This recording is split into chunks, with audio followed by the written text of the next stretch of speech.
နေ့ရက်တိုင်းမနာကျင်မာနဲ့ဆိုတဲ့စကားကိုကျမမပြောနိုင်ပါဘူး။ဒါပေမဲ့လူကြီးမင်းတယောက်တည်းမဟုတ်ဘူးဆိုတာကိုတော့ကျမသိချာပြောနိုင်ပါတယ်။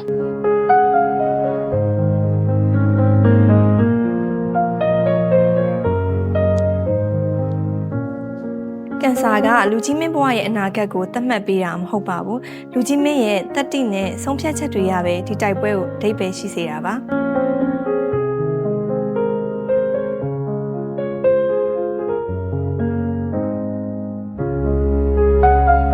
လူကြီးမင်းစေးုံနဲ့ဝင်လာတဲ့ချိန်တိုင်းလူနာတယောက်ဝင်လာလို့မမြင်ပဲကျမတို့ရဲ့မျှော်လင့်ချက်တစ်ခုဝင်လာလို့မြင်ပါတယ်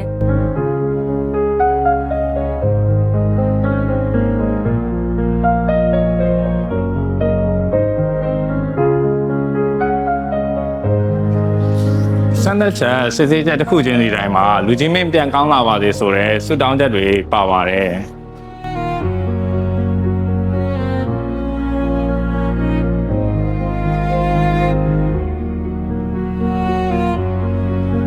စစ်တလုံးချင်းစီတိုင်းမှာမရေတွက်နိုင်တဲ့မျောလင်းချက်ဆူတောင်းတွေပါပါတယ်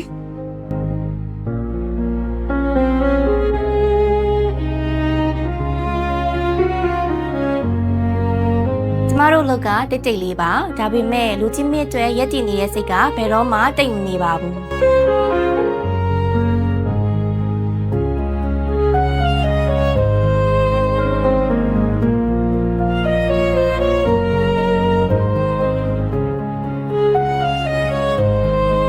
လူကြီးမင်းစိတ်သက်ကြံ့ခိုင်နေဖို့ပဲလိုပါတယ် မင်္ဂလာစေးရင်ဝန်ထမ်းအားလုံးက ဘယ်တော့မှလက်မလျှော့ပါဘူး fighting